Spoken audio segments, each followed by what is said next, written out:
제목 마지막 유전자 검사. 1995년 충청남도 천안시에서 일어난 일입니다. 박정수 씨는 그의 72살이었어요. 평생을 철공소에서 일하며 가족을 부양해온 평범한 아버지였죠. 그런데 그해 봄 정수 씨에게 간암 진단이 내려졌어요. 의사는 말했습니다. 수술이 필요하지만 혈액형이 특이해서 수혈용 혈액을 미리 준비해야 합니다. 정수 씨의 혈액형은 RH 음성이었어요. 한국인 중에서는 매우 드문 혈액형이었죠.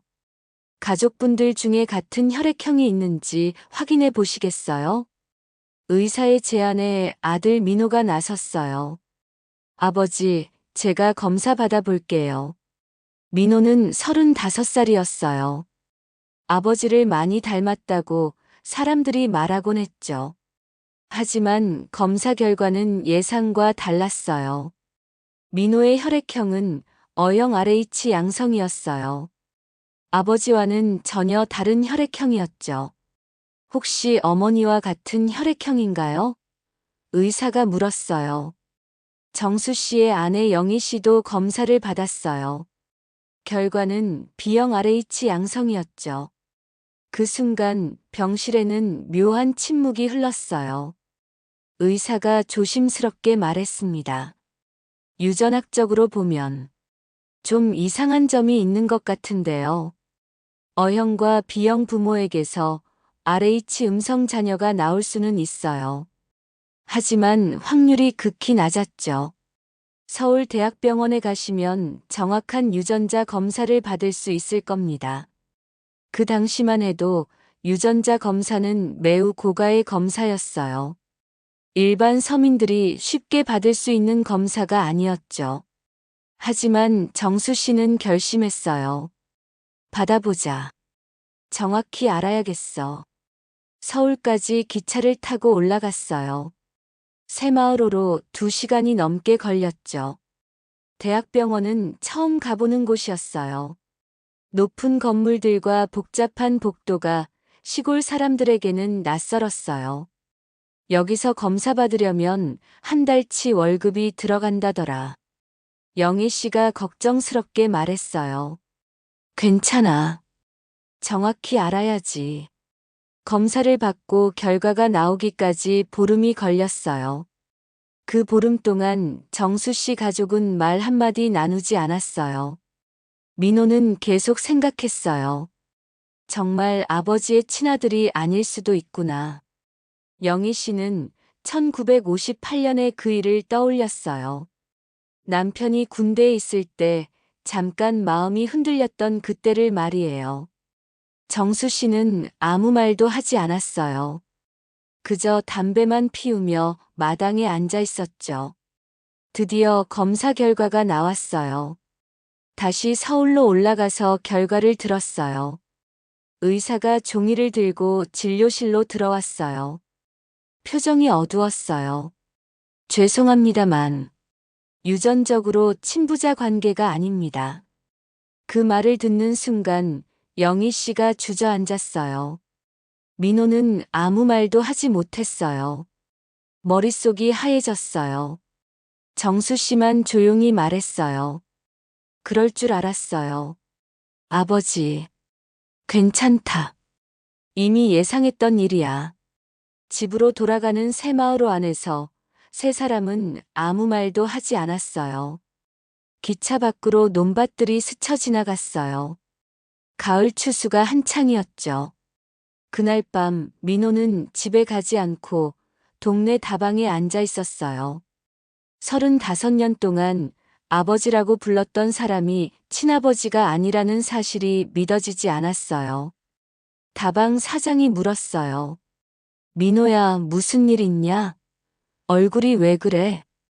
아니요, 그냥. 차 한 잔 더 타줄까? 네, 고맙습니다. 새벽 2시쯤 정수 씨가 다방으로 찾아왔어요. 민호야, 여기서 뭐 하냐? 아버지. 아니, 아저씨. 뭔 소리야? 아버지지. 정수 씨가 민호 옆에 앉았어요. 다방 사장이 커피 2잔을 가져다 줬죠. 너 생각해봐라. 내가 태어났을 때 누가 밤새 너 때문에 잠 못 잤냐? 너 열날 때 누가 등에 업고 보건소 뛰어다녔냐? 민호의 눈에서 눈물이 흘렀어요. 너 중학교 때 싸움하고 와서 누가 내 편 들어줬냐? 아버지가요. 그럼 됐다. 피가 섞였든 안 섞였든 너는 내 아들이야. 정수 씨가 민호의 어깨를 두드렸어요. 하지만 어머니는 저를 속이신 거잖아요. 그런 말 하지 마라. 내 어머니도 힘들었을 거야. 다음 날 영희 씨가 모든 걸 털어놓았어요. 1958년 정수 씨가 군대에 있을 때였어요. 영희 씨는 20살이었죠. 동네 방앗간에서 일하는 총각이 있었어요. 김 씨라는 사람이었죠. 그때 너무 외롭고 힘들었어요. 남편은 군대에 있고 시어머니는 매일 구박만 하고 김 씨는 영희 씨에게 따뜻하게 대해줬어요. 가끔 함께 장터에도 가고 국수도 먹었죠. 그런데 그 사람이 갑자기 사라진 거예요. 다른 고을로 이사를 갔다고 했어요. 그 후 1달 뒤 영희 씨는 임신 사실을 알았어요. 정수 씨가 제대하고 나서 민호가 태어났어요. 모든 사람들이 정수 씨의 아들이라고 생각했죠. 미안해요. 정말 미안해요. 영희 씨가 계속 사과했어요. 정수 씨는 한참 동안 아무 말도 하지 않았어요. 담배만 깊게 빨아들였죠. 그 사람. 김 씨는 지금 어디 있어? 모르겠어요. 연락이 끊어진 지 오래됐어요. 그럼 됐다. 정수 씨의 대답이었어요. 민호가 물었어요. 아버지, 정말 괜찮으세요? 뭐가 괜찮다는 거냐?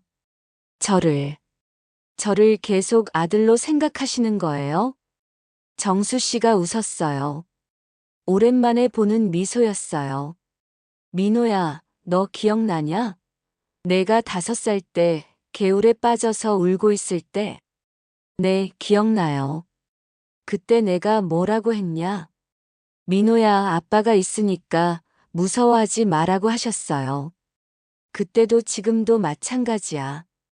아빠가 있으니까 무서워하지 마라. 그 말을 듣고 민호가 울음을 터뜨렸어요.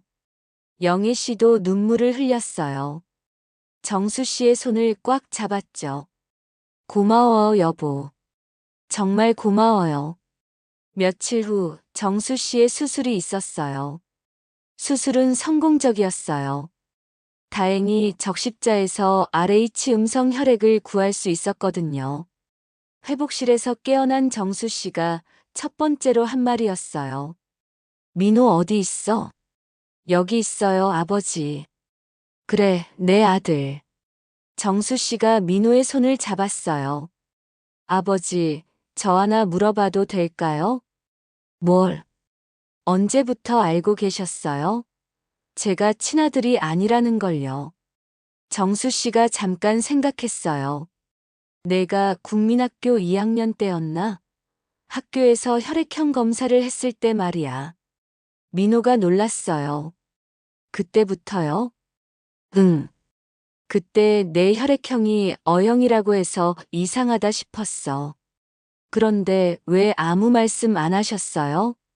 말해서 뭐 하냐? 중요한 건 내가 내 아들이라는 거잖아. 정수 씨는 계속 말했어요. 그리고 사실은 나도 너 어머니한테 미안한 게 있어. 네? 내가 군대에 있을 때 너 어머니가 얼마나 힘들었는지 몰랐어.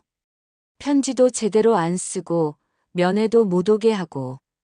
정수 씨의 목소리가 작아졌어요.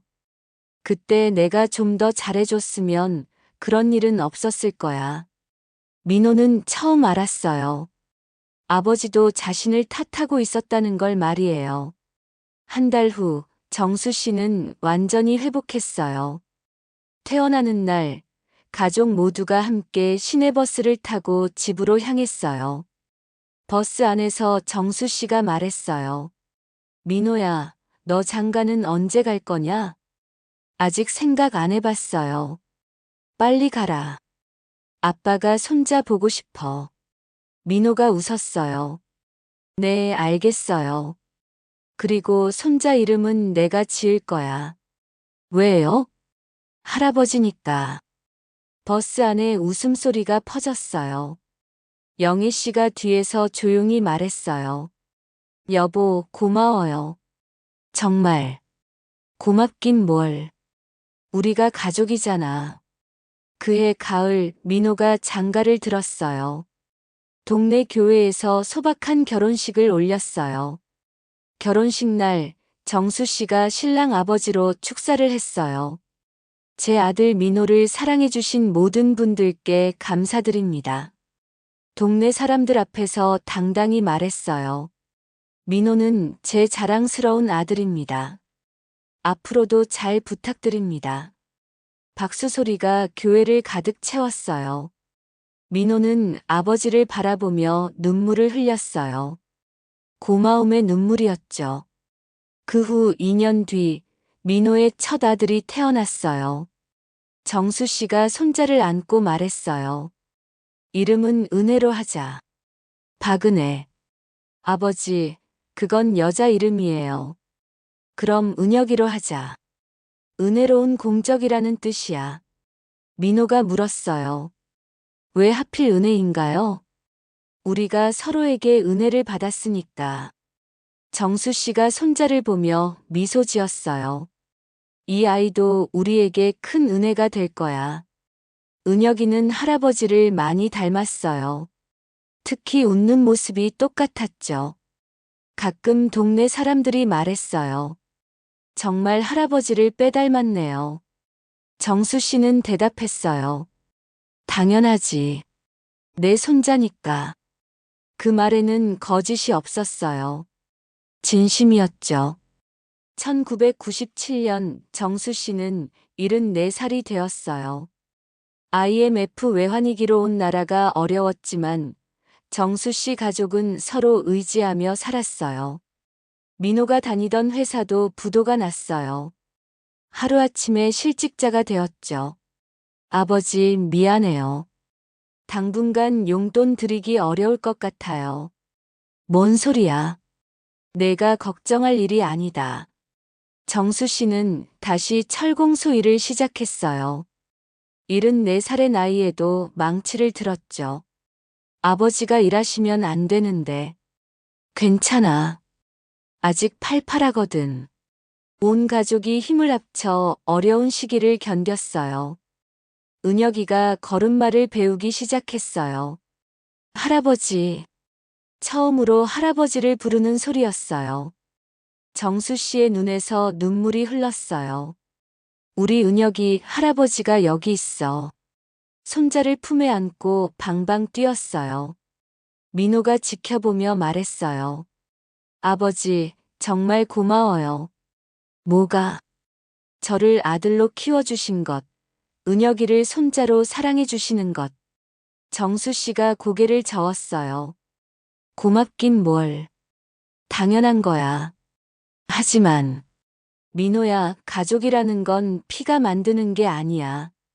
정수 씨가 은혁이를 내려놓고 민호의 어깨를 잡았어요. 마음이 만드는 거야. 서로를 사랑하는 마음 말이야. 민호가 고개를 끄덕였어요. 그리고 이제 내가 은혁이의 아버지잖아. 나처럼 좋은 아버지가 되어라.